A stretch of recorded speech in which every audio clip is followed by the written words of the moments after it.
Okay, NoFap is a community that preaches that you should stop pornography, masturbation, and orgasm altogether.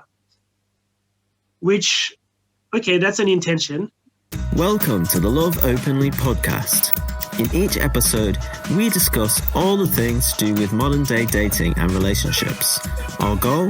To give you practical tips and strategies that you can implement in your dating and relationships to finally get mastery over your love life. Oh, yeah. Hi there, my name is Tim and this is Love Openly, and today I'm in an interview with a porn recovery coach. And there's a reason why, Dimitri, that I wanted to do this call with you pretty much. And the reason for that is because I've been coaching people myself and helping them to get into a relationship, helping them to meet a girlfriend. And also some of the things on my channel are to do with sex as well and dealing with problems with sex. And something that I noticed is that, you know, my original thought was helping somebody to meet somebody, helping somebody to get into a relationship would basically involve helping them overcome their fear. But I realized when talking to a lot of my clients that actually their relationship to porn actually was an obstacle as well. So I basically thought, if I can get you on the phone and ask you some questions, that maybe this might help some of my viewers. Because, I mean, even in my life, there was an area I had to obviously stop using porn at some point as well in order to help me get out there and get a girlfriend. So yeah, so tell me a bit about how you got into this and a little bit about your story, how you got to where you are. Yes, thank you, Tim, for having me today. So I am a French citizen still to date. I was born near Paris in France.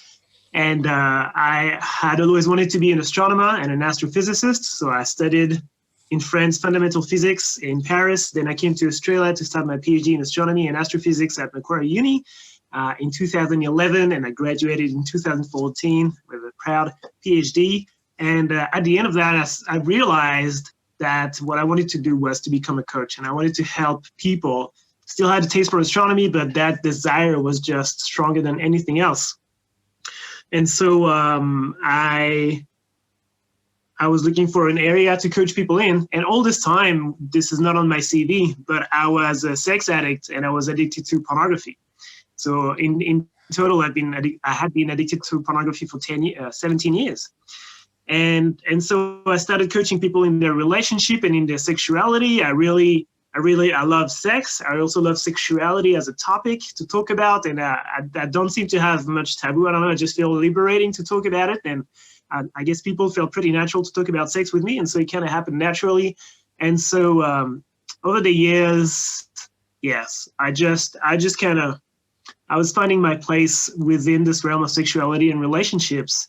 And then I met my current fiancée, Caroline, and we had a beautiful story. We lived in our van together for 2 years and we traveled across Australia, which is where I'm calling from today, in the Blue Mountains near Sydney, in the wilderness. And yes, and life was amazing.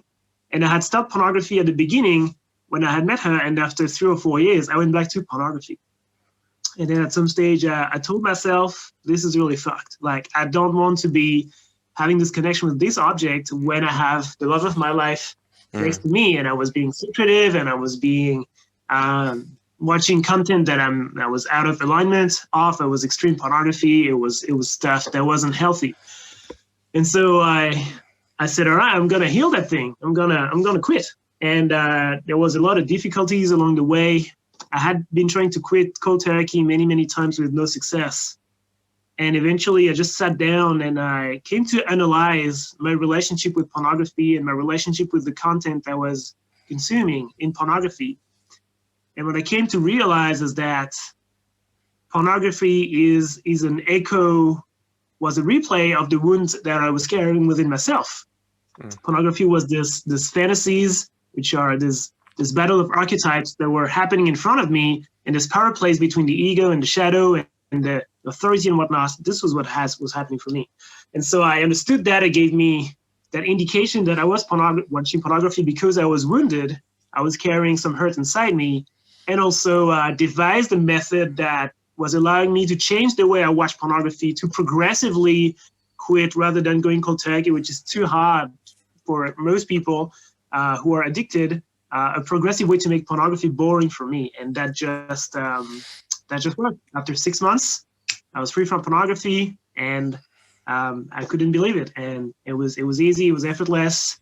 There was a lot of learning for me in that process, and then I started sharing this method with friends. They really, really enjoyed the content I was sharing, and the method worked for them. And so then I went on to teach and share this method with a broader audience. Mm-hmm. And my intention is really for the world to alleviate this hurt that we carry in our hearts, and for men to feel good, and also women. I coach men only at the moment, but just to relieve this hurt that we carry. And pornography is such a fantastic tool and opportunity to understand what is this hurt that we carry. So that's my story. A bit of a story there. So a couple of things jumped out at me, and the first thing I want to ask you is, like, what is your relationship to porn now? Like, how do you see it at this point? Yeah. So pornography is an object. My mission is to help people who are addicted to pornography. If two people decide that they're having sex and they want to put that on camera and upload it on the website, I think it's great. If they get a kick out of it, why not? There's a lot of ethical debates within pornography, the distribution of pornography, the production of pornography, the consumption of pornography, and the prevention of pornography. So basically, I accept pornography for the object that it is. I think when pornography is produced based on abusive models or non-consensual models, it is detrimental. It should not be done. It should not exist. If pornography is made out of two people who love each other and decide to have a go and show themselves, why not? So you don't inherently think that there's anything wrong with porn then? I'm not sure on that point. I hear that a lot in these communities of people who want to quit pornography. Porn is evil, blah, blah, blah. I wouldn't think so. I think some people have a predisposition to be addicted, like myself, and it's unfortunate that they're addicted. So it's necessary to inform people of the risks in the same way that we do for cigarettes and drugs and alcohol. And then pornography is an object. If it's toxic to you, don't connect to that object. If it makes your life amazing, a bit difficult for me to imagine that being a recovered addict, but hey, why not? I'm not judging. Okay. So that kind of leads me on to a couple of things then. So one of the things you talked about was archetypes, which I'm kind of fascinated to hear about. And the other thing is like addiction. Like, how do you know when it's too much? How do you know when you have that addiction? So the first thing though, the archetypes. Can you tell me about this? I'm really curious about it. Yes. So this is going pretty deep. Basically, pornography is a repository of sexual imagery, right? And that sexual imagery is basically fantasies. Pornography is a bank of fantasies. Uh-huh. And the role of fantasies is to reassure humans in the sexual act so that they can procreate. If they have to procreate, but there's too much tension because of a reason or another, then we call upon a fantasy to feel more comfortable. Okay. And then it allows for orgasm and reproduction. So fantasies, in a way, are a proxy to all the reassurance that's needed in the world to happen in our unconscious. And so pornography is this fascinating object because it is the bank of pretty much all the hurt that is being carried on Earth and that is being sexualized and that's used as a soothing mechanism to our insecurities. So by accessing pornography, you have a deep window into the current state of our collective unconscious. And that's what I find so fascinating about this subject of pornography. That's why I'm so obsessed about it. And the link with the archetypes, we all carry some hurt within us. We all carry a wound. We all carry some baggage. I'll say, 5 to 10 wounds that we all carry. Sometimes I call it trauma. Sometimes I call it a wound. Sometimes I call it core wound. Some hurt that we carry that has been repressed and suppressed at the unconscious level, and that is determining our personalities, our decision-making, pretty much everything in our lives, which is the shadow, also called the shadow, which is derived from psychoanalysis. And so what I came to realize by analyzing fantasies in the same way that you use you analyze a myth. Like, for example, a structuralist analysis of a myth in mythology, in a civilization, has certain steps that you can follow. And if you deconstruct the myth into the psychological stories that are happening inside fantasies in the same way, you realize that pretty much a fantasy is always a battle between a child figure and an authority figure, and there's some kind of balance that is being restored. The moment when you climax on pornography is the moment when that balance is being restored, when your shadow, your hurt is being soothed because you've successfully seduced someone, or you've taken revenge on someone, or something like that, is the moment when you climax. And so that's the archetypal battle that is present in pornography that is so fascinating at so many levels. That's very, very interesting. I feel like I could talk about that with you for a long time, but I guess maybe we'll have to do it in a different call. So I guess my question for you is, like, if I think about my relationship with porn, so I was kind of there with the beginning of the internet, really, and dial-up modems and all that sort of stuff. And I remember that from the very moment that I was dialing into the internet, I was finding porn and being fascinated by it. And, I remember being at university, and they literally, at that time, and it's showing my age here, they only had one internet connection per like 50 people in the halls I was in. And I was the one that trailed the cable to the point so that I could use it. And I basically spent all of my time like watching porn, because of like downloading porn, using that in my spare time at university. And from that point of view, I feel like I have a similar relationship to a lot of men today. In a way, I was kind of like doing what other people around me weren't doing, but people today would be doing. And so for me, like at one point, that went on for many years, and I couldn't have a relationship with a woman. And eventually I made the decision that I needed to delete my porn, and amongst other changes that I made, and that was kind of spurred me on to make change in my life. So I guess my question to you is, how do you think porn affects men who have never had any sexual relationship yet? Like, what kind of effects does it have that prevents them from moving forward?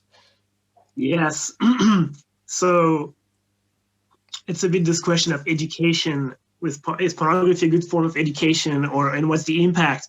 I would say a short answer would be that pornography creates a peak experience because it is a very safe, very boundless access to any kind of sex, even the ones we're not looking for, that creates a false sense of comfort and a false sense of relief and an extreme satisfaction.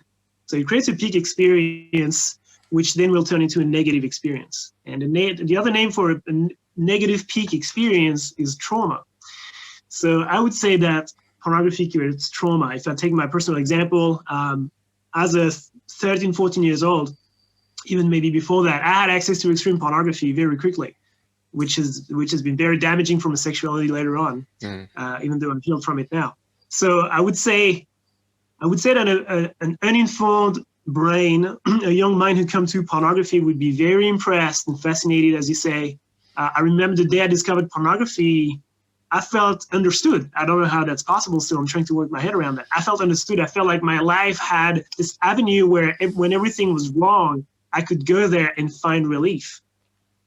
So so I think there's a need for education. There's a need to have the talk about what kind of damage and effects pornography can have on an impressionable mind. I would definitely invite men to have sex first, and if they're into it, watch pornography later. And I think women are less susceptible to the impact of pornography because they have an earlier access to sexuality with real people. So yes, I don't think it's a good thing. Mild erotica and stuff like that for discovery because we're curious, fine. But this discovery of pornography is impactful. What I want to say also is that people don't have much control over that because we are we are shown pornography. It is pretty rare, from my experience and understanding, that we go onto pornography if it's a taboo for us as children. We don't go on it, but we're invited to it. It's a big brother. It's the magazines of our fathers in the garage. It's for me, it was a friend who introduced me to pornography, and he had broken the taboo for me. And so you're always kind of unsuspecting when you discover pornography from that place of innocence as a child. And I think that's where most of the damage is done. Yeah. So, I mean, I'll be honest, I don't know too much about the science, but one thing I wanted to ask you before I move on is many of my clients have problems with erectile dysfunction. And Yes.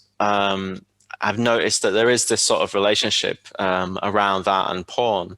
And that causes tremendous issues with the men that I work with, because it becomes this loop where they end up with like a performance anxiety. So, you know, they expect to perform as if it's like porn. And then if it doesn't happen that way, then they can't get hard. And then like they have all this mental problems and stuff like that.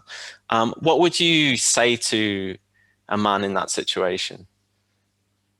Yes. So maybe I haven't stated the obvious in your first question, which was that pornography is not a reflection of reality. Pornography is not a reflection of what happens in a sexual relationship. So the reason why erectile dysfunction happens when we consume too much pornography is because paradoxically, pornography is designed to make us feel safe and pleased by what we watch. And so the stimulation we get is very intense, even more so than real sex. And so the stimulation we receive is at that level, and the stimulation that you will receive in real sex is at that level. You know, and when I say stimulation, it can be in terms of the psychological ties that are attached to it, or how long we do it. The fact that you're seeing different women or different partners all the time also increases the arousal by 1,000,000 times. And because it feels safe, there's no question of consent. You can do or watch anything you want in pornography. You can kick your arousal really high. And then when you go back to reality, real life seems really tame. And that's when you get erectile dysfunction, because then you're going to need that high stimulation to find arousal. And the worst is that because you get such a rush of dopamine in your brain, when you get this arousal, then you get desensitized, as this happens over and over. And then you need a bit of a higher intensity. And then by the end, you're watching pornography, your arousal is there, and the things that happen in your life are there. And there's this big mismatch that creates erectile dysfunction. In that case, what you want to do is just to quit pornography if you can.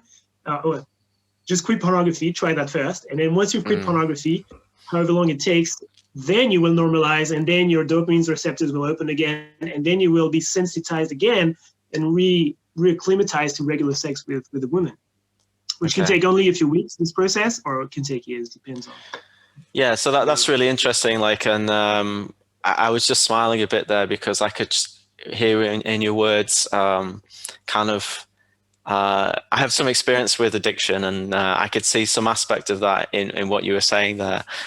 So one question I want to ask you is, how do you know when your porn is taking over? How do you know when you're losing control? Yes, so that's the difficult part, because basically you will realize that you have a problem when it's too late. You will realize that you have an addiction to pornography when the addiction is already starting to damage your life. But by then you're way addicted already, which is sad. So a very simple test you can carry is just get rid of pornography for 7 days. Don't watch pornography for 7 days, just as a random challenge to yourself. It will make your week better. You'll have a bit more time, and you'll feel a bit more alive. See how you go. And if you can do 7 days, try 30 days. And if you can't do 7 days, and if you can't do 30 days, I would say even go for 90 days. Then it's a sign that you may have an addiction.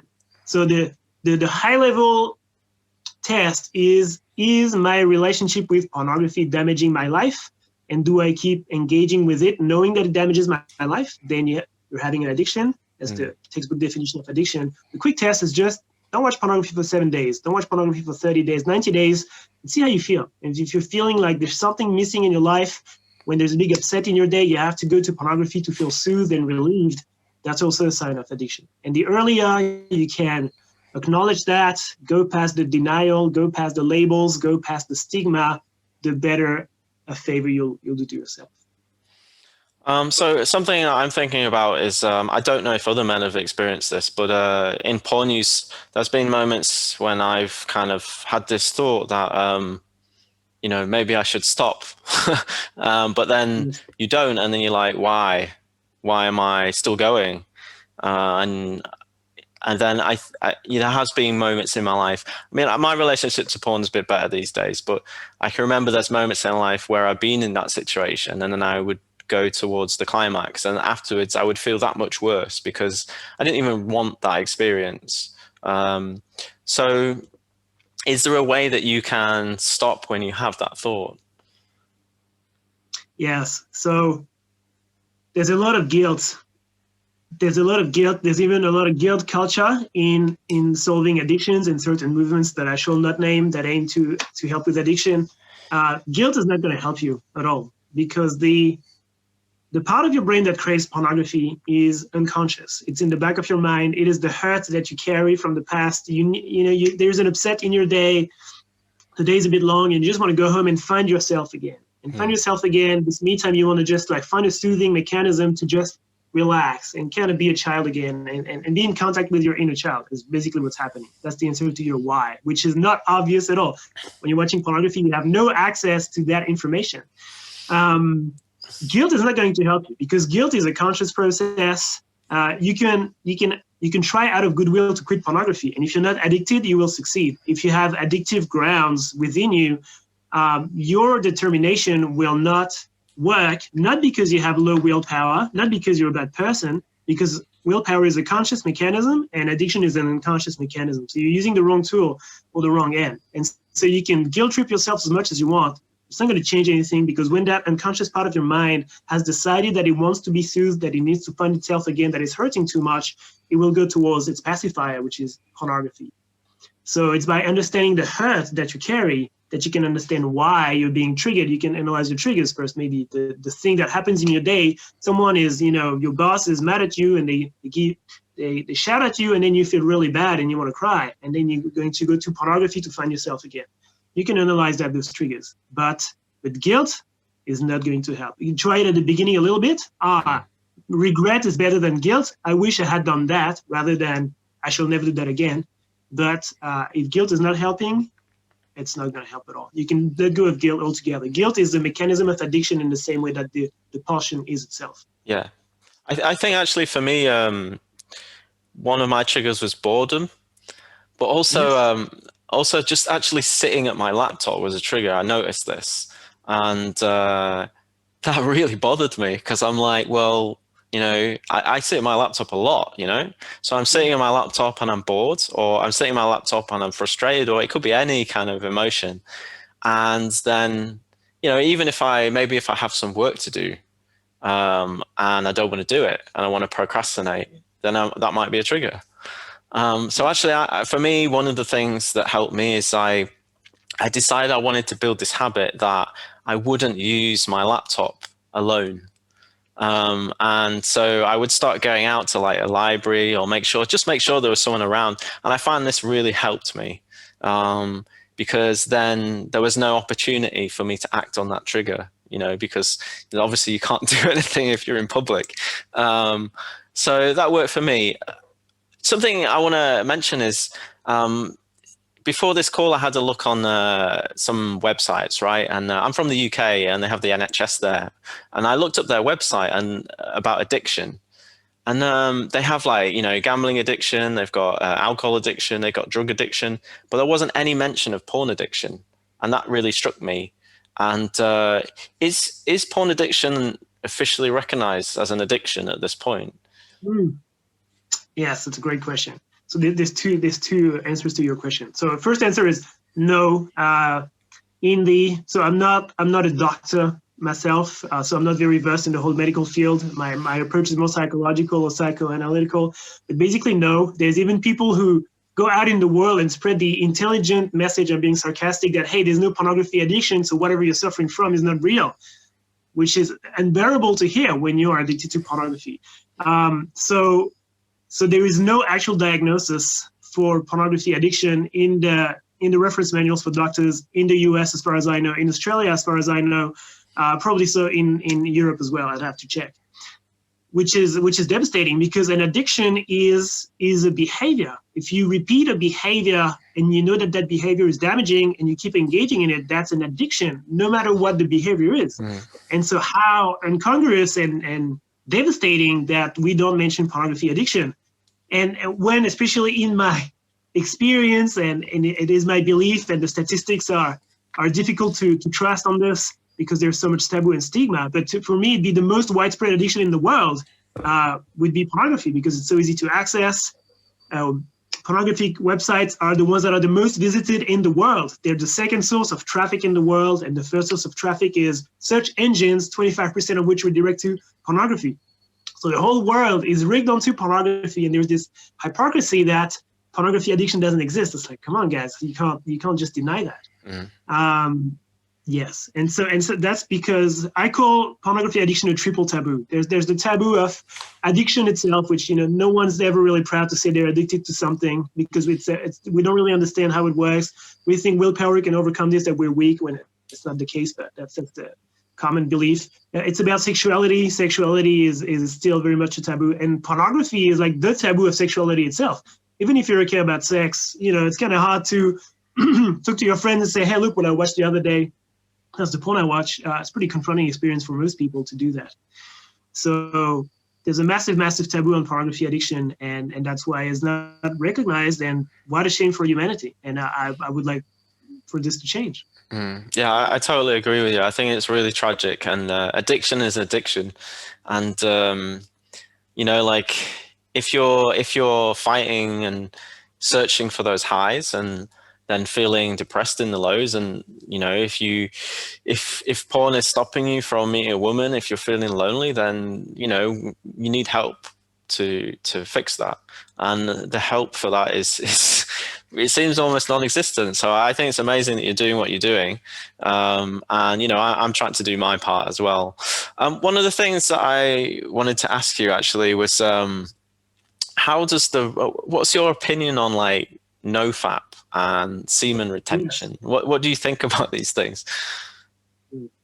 So NoFap is the community that I mentioned earlier that I shall not name, and semen retention is a bit different. So they're the same and different. Okay, NoFap is a community that preaches that you should stop pornography, masturbation, and orgasm altogether. Which, okay, that's an intention. Among those people, there are people who are addicted to pornography, who are using NoFap as a way to heal, which is not suited and devastating. Okay, going cold turkey, you're putting a lot of pressure on yourself. You're using willpower as a sole method. You try that. Try it 3 times. If you relapse more than 3 times after that, there's no point in trying that. It's not working for you. Just move on, do something else. Okay. A lot of young men who get entrapped in this method and bashing their heads on the walls because I've got to be stronger. I hate myself, blah, blah, blah. And it's so much harm. They're already addicted and they're carrying this hurt on top. The stigma, which is heartbreaking. So for your personal reasons, if you want to stop masturbating or orgasm or any crazy thing you want to do, that's not a problem. You do it. But if you're addicted, don't do that. You're going to damage yourself even more.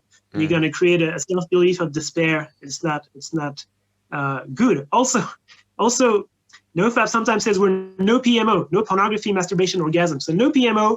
And when you're addicted, this is like your oxygen. Pornography is like oxygen. And so doing no pornography, no masturbation, no orgasm is like you can't breathe, but also you can't eat and you can't drink. And now that's your life. It's impossible to hold, and it's putting people into so much stress. So try it out. If it doesn't work 3 times in a row, just stop. Do something else. Come talk to me. Come talk to someone who's qualified. Do something that's a real method. And there's also, so I got big on my hat about NoFap. I think the intention was sincere and beautiful, but I think it turned into something that can be dangerous for some people who are especially badly addicted. There's that belief that if it doesn't work, just try again. And eventually it will work. Like, you get this brick wall that's that thick and you're just bashing your head on that wall and, just keep at it and you'll break the wall. But if the wall is 2 meters thick, you're not going to break it. You're going to break yourself. So, there's that belief of entrapment that is really a bit harmful, I think. So, yeah, try it out. There's no harm in trying. If it doesn't work, don't worry about it. Just do something else. Wow, that's really fascinating. I just had no idea I never thought of NoFap that way, I've got to be honest. But that makes a lot of sense. I can imagine the having to deal with that failure over and over. It must be like really toxic on your self-esteem. And you know, having been through, I haven't been through porn addiction, but I've been in a relationship with drug addiction. I've been through my own gambling addiction, and I can understand that horrible feeling of like, I need to stop. I need to make this stop. Why can't I do it? And then you punish yourself and you beat yourself up, and that's horrible. It's a horrible, horrible feeling to live with, because you make it like, it becomes like you're not good enough, I think, pretty much. And then I guess that could like then spur on the shame to make a relapse happen. So yeah, I mean, I never thought about NoFap that way. That's really interesting. So semen retention, then, that's a different thing to NoFap. And semen retention I have quite a lot of experience with, and it's something that I practice actually. What's your opinion on that? So semen retention is the last block, I feel, in terms of the sexuality of where a man can go after addiction. So I would say, if you're addicted to pornography, try to quit pornography in any way you want, and I can help you if you want. And keep masturbating, because masturbating is your easy escape when you have an urge. The urge overall is to masturbate or to climax, so you can masturbate, but do that away from pornography. Okay. And when you do that, you have to fantasize in your head, and you're rewiring those things. You're gaining again the capability to fantasize, so it's healthy. And then you're not a porn addict anymore. You're maybe addicted to masturbation, or you may not. And then if you want to heal that, then you can stop masturbation, but you can still have orgasms and you can still have sex. Otherwise, your life's going to be difficult. If you're addicted to that climax, you're better off getting that climax with a girl who loves you than on your own. And then if you're still addicted to orgasms and you have too much sex and you're crazy and you get multiple partners all the time, then you can try semen retention, and then you can try to chill out. So I think there's a lot of value in semen retention. I've explored it a little bit myself. The times I've done it, I had seen positive results. I'm not so passionate about it, but I definitely invite everybody to try it out and see how they go. But it's definitely the last block of this quest, and starting what NoFap does from pornography all the way to orgasm, stopping all this in the one go is impossible if you have even a mild addiction. Yeah. Okay. That makes a lot of sense. You know, for me, I started doing it like more than 10 years ago now. And it actually took me about 3 years of trying before I really got anywhere with it. So it's not like an overnight thing that you can move into, for sure. I think for me, the reason that I continue to do it is when we talk about these highs and the lows, for me, like that orgasm is like blasting your dopamine. Whereas if you move away from that, it just changes my energy overall. And I've got a lot more energy in my day. And it makes me, I would say it gives me a lot more confidence. But I think you need really a partner to make the most of that. And if you're not at that stage, if you're alone, if you're dealing with porn addiction, then it's not something to really think about. And I think there's probably a lot of men out there that are like in NoFap communities that are looking at semen retention and seeing it as like a holy grail. When, I think I agree with you that it's not something that you should really focus on unless you're in a loving relationship. And another thing that I've seen is that actually there's a relationship with that, with porn as well, and edging. So what is your thoughts on edging when looking at porn? So that was the case for me. I watched 16,000 hours of pornography in my life. That's a long time. That's a lot of hours.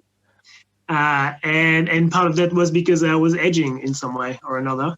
And yes, so if you're edging as a way to still watch pornography but not ejaculate, to heal from this addiction, don't do that. You're just harming yourself even more. You're creating even more pressure on yourself. Your brain is still conditioned to experiencing sexuality through a screen, away from people, and it's not healthy. So good on you for being able to control yourself and not climax. You're still creating the damage. So If you're quitting pornography, you're quitting pornography. That's it. And you'll never watch it again in your life, or probably never in a reasonable way again. And it is what it is. And you got to make a cross on that and see how you feel about that. So that's my point of view on edging. Edging as a sexual practice is entirely up to you, but with pornography, it's not going to help you to quit pornography, that's for sure. Okay. All right. Really fascinating stuff. I just want to throw out a few rapid fire questions at you. Is that okay? So the first thing is do you think the current research on porn addiction is accurate? Do you think that it gives a complete picture of what's going on with porn addiction? So I'll tell you a report that I read about 1 or 2 years ago that was published, I think, in 2009, was an Australian survey of pornography addicts, and it was reporting that most of the pornography was consumed in magazines. And so it's okay, there is absolutely no understanding of the impact of pornography in the world. It is obviously not consumed in magazines. It is obviously consumed on the internet. There is so much shame and stigma that people don't talk about it. And the people who they interviewed, there's a strong bias towards people who are okay with it, who just go and buy magazines because why not? Yeah. It is just misunderstood. That's why I'm not really interested in the science of it. Maybe I should look more into it, but I'm interested in doing my own science with it because I think that the data is in the traffic of the websites and the statistics. That's where the data is. It's not the people we interview, because there is so much stigma that the biases are too strong to lead any statistically reasonable science on that. Mm. Yeah, I totally agree with you. And I've even seen the same things. I've been looking at love for the last 3 years and trying to study that and studying the science. And I realized that science has tremendous bias and taboos about these issues and these things, and people, love is seen as some mythological thing, and everybody sees it enigma as something that's not possible to understand. And then the science looks at how it functions in the brain, but the scientists themselves and the conclusions that they're making come out of a certain bias around how we're supposed to do it in society and how we're supposed to have sex, and all of this sort of stuff is all connected with that. So yeah, I mean, it's a shame. I think that there's a lot of work we've got to do in these areas for sure. Hopefully the coming generations will put some work and effort into that. So do you think that there's an age where, do you think that your age and affects your relationship to porn? So if you're younger, does that make the addiction come on more quickly, or? Yes. So I would say the earlier you're watching pornography for the first time, the more you're impacted, because your brain is more impressionable. You've got that innocence. So it's more impacting. Young people will tend to go to pornography because it's easy access. As younger people, sometimes we don't have the codes of seduction. We don't know who we are. Oh, sorry, that's a blanket statement. It's harder for us to know who we are because we haven't lived so much life already to know who we are. And so there's that easy access that we tend to go to. And as young people, we don't talk about these things. And so we just undergo all this sometimes trauma or this conditioning that is damageable. And some of them realize that there's damage there and they stop, and some of them don't. And so then what we see later on is that some 30, 40-year-old people come to me and say, hey, I've been watching pornography for 25 years, and now I'm really stuck with this, big time. It's ruining my life in every instant. So there's more people who are addicts, I would say, past their 30-year-olds because they acknowledge this pattern. When you're young, it takes really it takes 5, 10, 15, 20 years to realize you're an addict to pornography because it's so insidious. Right. So as young people, more impressionable, maybe not so addicted from the get-go, if they keep consuming it without really realizing the damage, there will be some damage later on. Okay. So suppose you're in a situation where you're trying to give up porn or stop using porn. Something that might happen is you might start to see imagery around you, and that might trigger you, just like magazines or on TV or just in general life. What would you suggest to somebody who's in that situation to deal with it? So ultimately, what you want to do is to not be triggered anymore. You're being triggered because there is an imagery that you see that directly recalls some wound that you have in your heart or in your mind. that then needs to be soothed, and sex is your soothing mechanism. So that's the mechanism being triggered. So ultimately, you want to go to the root cause of that, reprocess the trauma, be happy. But if you want a quick fix for that, or if you just want to allow yourself to have your day functional still after being triggered, I'd recommend that you just breathe. And it feels easy and be counterintuitive. But any breathing routine that you know that you can find, I can recommend the tactical breathing, for example. Breathe in for 4, hold for 4, release for 4, hold for 4. Do that as much as you need. That will move away from this shadow part of you that wants this soothing, and you'll go back into this functional present part of you. Anything to bring anything back to the present moment and away from the mind will be beneficial. So, and all the quick hacks that we hear, even in the NoFap community, and I can give them credit for that, working out, having sex, going for a run, breathing, doing something intense that is going to change your mindset from this shadow repressive part of your brain into something that's happier and more present. Mm-hmm. And suppose you do have a relapse, what would you say to somebody in that situation? They've just had that orgasm and they're going through a relationship to that. What would you say that they should do to deal with it? Yes, I'd say, first of all, don't judge yourself. Be forgiving to yourself. There is some part of you that is carrying hurt, that is looking for soothing, and that's what's happening. So you're a person who's wounded. So just take that into account. Forgive yourself. Try that again a few times to not watch pornography. And if you are still watching it, there's still some hurt within you that wants to talk to you. Some part of you that has a message for you that wants to say that it's wounded, that is engaging in pornography to tell you that.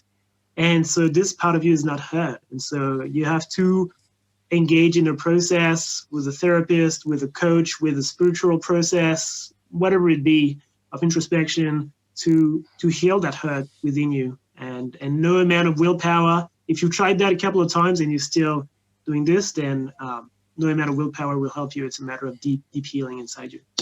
I think a lot of the people that I speak with, they tend to feel a lot of negativity after they've had an orgasm, and especially the men that I talk to that are in relationships. Like some of the people on my channel, we have some of the people who follow my channel have issues with the sexual function.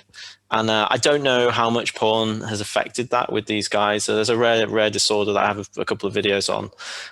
But when I talk to those guys, what I see is that they have a lot of stress and anxiety around the orgasm experience itself. And I think that learning to love it when it happens is a good part of moving forward, not seeing it as a terrible experience. Obviously, when you do it to porn, you're cementing certain things in your brain. And another thing that I noticed is that I think maybe porn use can make having sex more difficult. I've in my experience and talking with people as well, it seems that it can either make you prematurely ejaculate or it can make it impossible to ejaculate. Do you have any thoughts on that? I have experience on that. I was having a great reputation with my girlfriends because I could last in bed for as long as I wanted, because the stimulation that I was getting with them was nowhere near as close to what I had in pornography. So it was pretty much walk in the park for me. But yeah, so that's called anorgasmia, when you can't reach orgasm. The opposite, premature ejaculation or erectile dysfunction. All of these happen because, yes, there is this, at the beginning, it starts with an exploration of pornography as a curiosity, as a realm of really, we want to, all this is new and we're rediscovering this. Then pornography becomes this highway to quick climax, and it becomes centered on that release, because ultimately what the soothing mechanism is the release more than the medium itself, except for the people who are edging like I used to do. So, sorry, I got lost in my train of thoughts, but basically, all these dysfunctions happen because the object becomes then the quick climax, and this is not how it's meant to be when you're in a relationship, when you're with a loving partner. It's about the connection, it's about the time you spend together. They can be a sexual act without penetration. They can be a sexual act without climax. They can be a sexual act with all of that. It doesn't really matter as long as there's connection. So definitely pornography tends to focus the act into a climax-based soothing mechanism rather than the magical act of creation. Yeah, I think this is another sort of problem in society, really, because actually while you were saying that, I was thinking this affects how women think about sex as well. Different women, in my experience, have different attitudes around orgasm, and some of them chase it and some of them don't. So, you can have a sexual experience with someone, and if you don't give her an orgasm, she's going to be upset. Whereas there might be another one that doesn't care and is more interested in the connection she can have with you. And I think if you're a man who worries about performance anxiety, making sure that the woman you're with is understanding and caring is important. If you're meeting women who are judgmental, then that's not good. And I think it's important that men know that not all women are like that. And the ones that are probably having some other issue with their relationship to men is going on as well. They've got things going on, and you just have to try and find the right woman that can help you to grow in that area, and then you can help them to grow in that area, and sex becomes an exploration. It becomes kind of magical. Exactly, and it can become a game as well to rewire these connections, explore the thresholds, and all this kind of stuff. Yeah, it can be a workshop-y kind of game, rather than going to war where you have to perform. Which this word performance anxiety is really strange, because then people will say, yes, I'm anxious that I'm not going to perform. But it's like, no, it's not a performance. You're not on stage with the public watching you. And the fact that this word performance is present in that syndrome, I believe adds stigma, and it's an unfortunate choice of word. Yeah, I agree completely. So the last question really is about spirituality, because you mentioned that and you haven't talked about it in this at all. Does that play any role in the work that you do? Spirituality we're talking about? Yeah. Yeah. So between 2011 and 2013, I had what I would call a spiritual awakening, and it's taken me on the path of learning about Tantra a little bit. It's taken me on various paths. Basically, the final acknowledgement in that was that I was sovereign in my life. I was the creator of my life.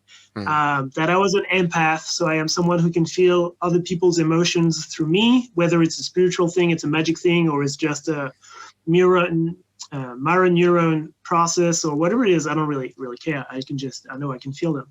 So that's been the conclusion. So I don't use a spiritual process to help the men I help heal. However, if people have spiritual beliefs, they're welcome to bring them on board. It can help. I vibe very well with people from the Tantra community, etc., because we have this culture of semen retention, ownership of our lives, and this kind of ideas and desire for elevation. So it's not required. I'm not going to take you on a spiritual journey, but it could happen that you fall on a spiritual journey while you're exploring yourself and understanding. Healing from our wounds is a spiritual journey in itself. So you call it whatever you want. Connecting to your heart, connecting to your soul. In the end, as long as you're healed and you're happy, then it's all that matters. Yeah. Okay. So that's cool. So my job is basically to help men get into a relationship, and for me, part of that has a spiritual aspect. But that's not something I focus on with men who I'm helping to get into a relationship with, because that's not really important at that point. Once you're in a relationship with them, then you can start building something with them. And if you want to, you can explore that. But yeah, so I think that's great. So I want to ask you, as a guy who would be going through some coaching with you, what would they expect to see? How does your process work? Yes. So typically we'd go through a 12-week program together of intensive healing.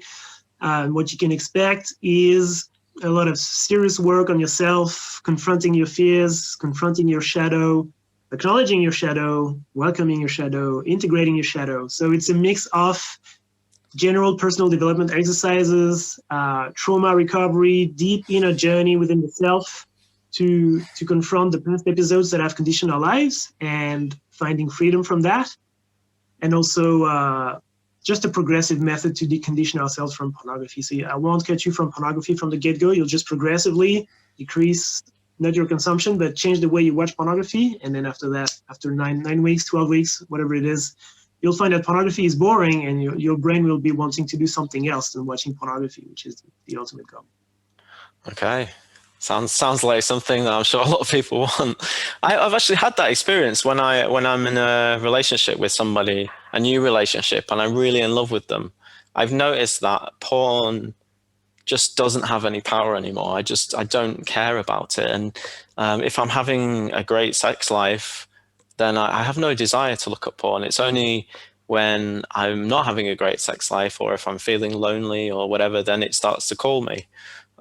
So yeah, I think it sounds really amazing what you're doing, what you're offering. So if they want to work with you, how can they do it? Yes, you can join my Facebook group, The Accomplished Man, Pornography Addiction Healing, on Facebook. This is a good place where you can talk to me. If you just want to have a look at what I'm doing, I just opened a new website, theaccomplishedman.com. So any of these two will be working fine. Okay, I'll put links to that in the description of this video. So one last thing I want to, well, I guess there's two things that are in my mind, but I wanted to ask you, what's your kind of message overall to men about their porn usage and their desire to stop using porn? Watching pornography as a soothing mechanism. It was once an interesting thing. As a child, you were curious, and then it became more present in your life because it's a soothing mechanism. What are we trying to soothe? Like everybody else in the world, we carry harm or hurt within our hearts. That's just the way it is. Just as you go through life, you carry hurt. If you never open that box ever again, these hurts are still there. Mm. And so the reason why you're going to pornography is to alleviate those hurts and soothe those hurts. So once you make the decision to heal these wounds that you carry as a man from the battles that you've led in your life, you will be a completely different man. You will be the accomplished man. You'll be at least a functional man, and then eventually be an accomplished man, which is a quest that never ends.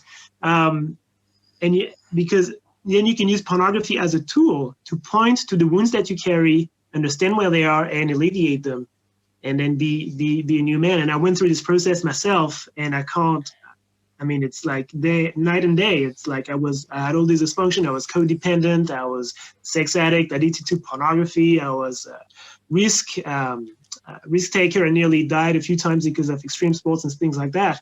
And now I'm finding myself aligned. I'm present, and I'm manifesting what I want to manifest in this world. So it is a rite of passage to be healing from these wounds. It is, as I understand it, the only meaningful rite of passage that we can think of in masculinity. And I would invite everybody on earth to heal from their wounds. And if you're suffering from pornography addiction, what a beautiful opportunity that you have there to explore these wounds that people who are addicted to cigarettes or any other thing don't have access to, because pornography is this vast repository of imagery. You can pinpoint exactly the wounds that you're suffering from. So that's an opportunity that you can use for your healing from pornography addiction and from your becoming alpha man in general. Well, that sounds amazing. You're making me feel like I want to sign up. Yeah. So what I want to say is that, porn is a fantasy, right? And if you're looking to develop a relationship with a woman, then the kind of relationship you see in porn is not the relationship that you're going to have with a woman.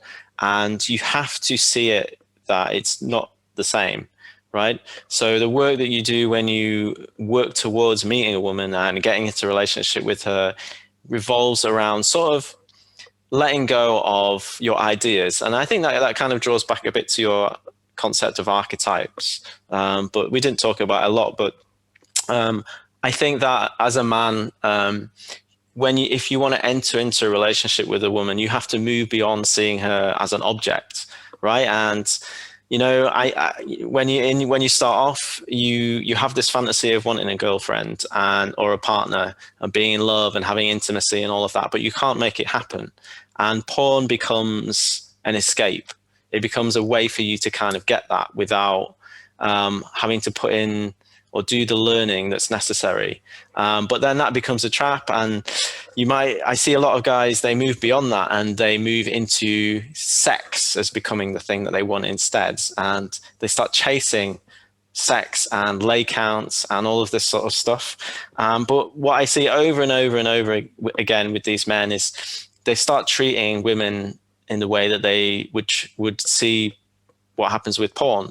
And that's not a relationship. It's not a healthy relationship, right? And really what you're looking for is that intimacy, and you get that with a partner.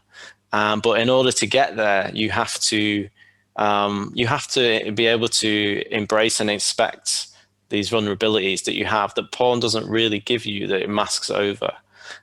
So, as I say, when I started off this channel and this journey, my coaching, it was to help men to get into a relationship. And I realized that porn is an obstacle for many of the men who are trying to get into that place, and they can't do it. And this goes into wider things to do with society and like how men should experience emotions and stuff like that. And it's funny that porn is a convenient way to get that emotional high, so that you don't have to explore the inner stuff that's going on. And it's all linked together, really. So so I imagine if somebody watching this needs help with their porn, they can go to you, and then when they're ready, they can come to me and I can help them with the relationship. And we can create that healthy man. And the relationship with porn, the relationship with the woman, and the relationship with yourself is all linked together. And that's a journey. It's a lifelong journey that is amazing. I can definitely say from my experience that journey is fantastic, and it gives my life meaning and purpose. I don't know about you. So getting stuck on that, these things is it's a shame, and we want to help you to experience the joy that life can give you through partnerships and through relationships, and having a healthy relationship to yourself with porn. Yeah, that's how I look at it. I love it. Absolutely, 100% with you.